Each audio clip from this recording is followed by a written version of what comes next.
हिना साहब और ओसामा साहब ने आरजेडी ज्वाइन कर लिया और इसका सबसे ज्यादा सदमा किसी को लगा है तो वो है प्रशांत किशोर। प्रशांत किशोर बकायदा जनता को संबोधित कर रहे हैं और उनका दर्द झलक रहा है। वो तेजस्वी यादव और लालू यादव को खूब सुना भी रहे हैं।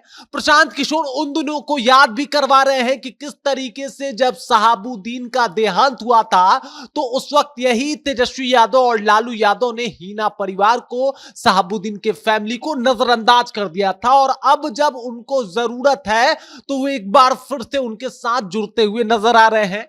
प्रशांत किशोर का अपना गेम भी इसके ऊपर कहीं ना कहीं डगमगाता हुआ दिखाई दे रहा है, जो वो मुसलमानों को लेकर खेल रहे थे और मुसलमानों को अपने पक्ष में करने की पूरी कोशिश कर रहे थे।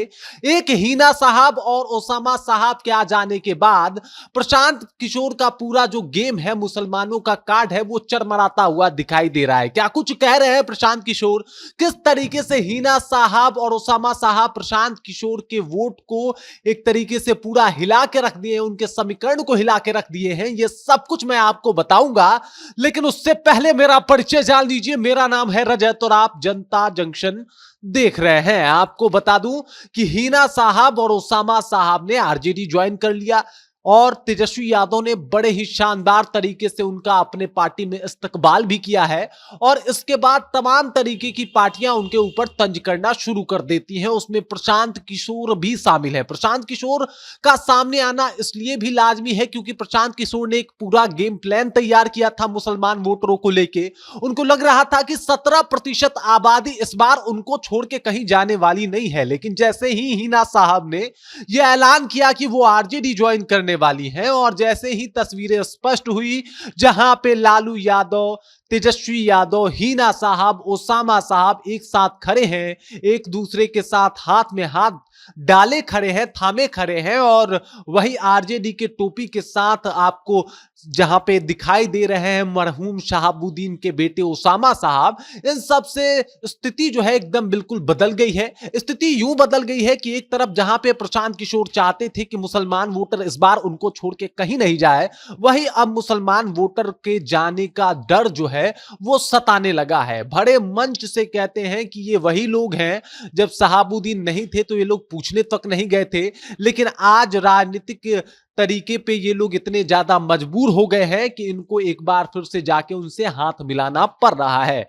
वहीं बाकी मुसलमानों को संबोधित करते हुए बताते हैं कि आप किसी एक पार्टी के बधुआ वोटर बन के मत रह जाइएगा, मुझे आपसे वोट नहीं चाहिए, मुझे बस आपका साथ चाहिए, आपके बच्चे चाहिए जिनका भविष्य मैं बेहतर बना सकूं और इसी के लिए मैं कार्य भी कर रहा हूं। आप इससे समझ सकते हैं कि जैसे ही ओसामा साहब और हिना साहब आरजेडी के साथ गए, वैसे ही प्रशांत किशोर का वो प्लान जो वो मुसलमानों के लिए कर रहे थे, मुसलमान वोटरों को अपने पक्ष में लाने के लिए तमाम तरीके से कर रहे थे, वो फेल होता हुआ दिखाई दे रहा है। और इसका अंदाजा राजनीति के बड़े ही धुरंधर प्रशांत किशोर को भी चल गया है कि जैसे ही हिना साहब आरजेडी ज्वाइन की, उसके बाद का जो माहौल है वो बिल्कुल विपरीत हो गया। यानी उनका जो प्लान था जिसमें वो मुसलमानों को अपने पक्ष में करना चाहते थे और मुसलमानों के साथ मिलके वो इस बार 2025 के विधानसभा चुनाव में बड़ा खेला, बड़ा बदलाव करना चाहते थे, वो धीरे धीरे बिखरता हुआ दिखाई दे रहा है। वजह यह है कि जिस तरीके का पकड़ मुसलमानों के ऊपर हिना साहब का है और जिस तरीके से आज भी पूरे बिहार के मुसलमान हिना साहब और ओसामा साहब को अपना नेता मानते हैं, उससे पूरा गेम चौपट हो सकता है प्रशांत किशोर का। और इसी वजह से इस तरीके की बातें कर रहे हैं कि अब मुझे वोट नहीं चाहिए, अब बस आपका साथ चाहिए, आपका लड़का हमें चाहिए ताकि उसका भविष्य संवार सके और वक्त आने पे हम उसे टिकट दे सके। इतना ही नहीं, वो लालू यादव और तेजस्वी यादव पे खूब हमलावर भी दिखे। उन्होंने कहा कभी भी ये मुसलमानों के हक के साथ खड़े नहीं हुए। इस बार भी जब उपचुनाव हो रहा है तो एक भी टिकट इन्होंने मुसलमानों को नहीं दिया है, जबकि बेलागंज में मैंने एक टिकट दिया है और ये इसलिए दिया है क्योंकि मैं मुसलमानों के हक को समझता हूं। अब आप इससे अंदाजा लगा सकते हैं कि प्रशांत किशोर को कितना बड़ा सदमा लगा है हिना साहब के आरजेडी ज्वाइन करने से। और कहीं ना कहीं उनका जो पूरा गेम प्लान था, जिसके ऊपर वो विधानसभा चुनाव 2025 में अपने वोटरों को भुनाने वाले थे और मुस्लिमों को अपने पक्ष में करने वाले थे, वो फेल होता हुआ दिखाई दे रहा है। और इसी वजह से अब नए तरीके का पैतरा आजमाते हुए दिखाई दे रहे हैं प्रशांत किशोर। बाकी आपको क्या लगता है कि प्रशांत किशोर के साथ अभी भी मुसलमान खड़े होंगे या फिर वो हिना साहब को अपना लीडर मान के वो एक बार फिर से आरजेडी में चले जाएंगे और एमवाई समीकरण जो है आरजेडी का वो बरकरार रह जाएगा? आप अपना विचार जो है वो कमेंट के जरिए हम तक पहुंचा सकते हैं, तो कमेंट कीजिए और अपना विचार हम तक पहुंचा दीजिए।